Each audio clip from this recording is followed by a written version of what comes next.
Nalazimo se u centru Soko Fit gde će nam Strahinja prikazati ekstremniji set vežbi koje se koriste u takmičarskim grupama.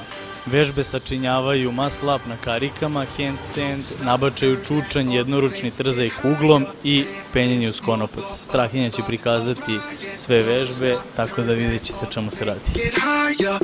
Zagrevanje se u suštini sastoji od trčanja dok se temperatura ne podigne na određeni nivo u organizmu.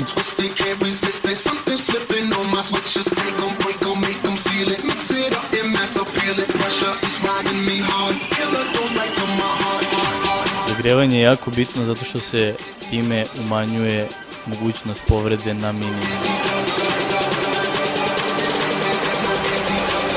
Prva vežba je muscle up na karikama. Karike su inače najteža vežba u gimnastici, a ovde se koristi muscle up, znači totalni izbačaj celim telom. Jako bitna tehnika i jako puno snage iziskuje, tako da se smatra za jednom od najtežih vežbi u CrossFitu. Sledeća vežba je handstand, takozvani izbačaj sa ruku.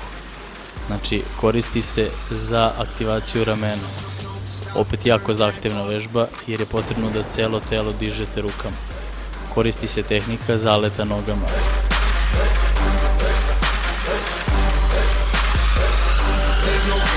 Sledeća vežba je nabačaj u čučanju.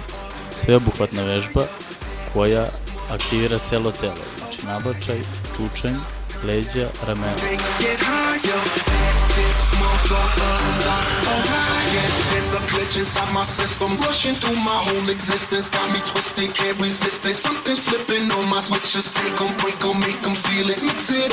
Sledeća vežba je jednoručni trzaj kugle.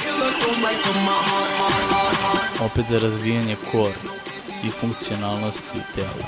Znači, celo telo radi počev od nogu, preko kuka, donjih, srednjih, gornjih leđa i na kraju rame, koje zadržava kuglu.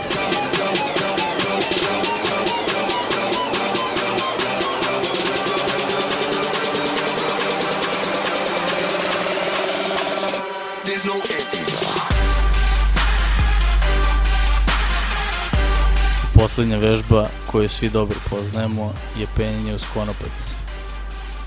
Ovo ovde je klizavi konopac koji je napravljen od gumiranog materijala koje malo otežava penjanje i zahteva malo jači stisak.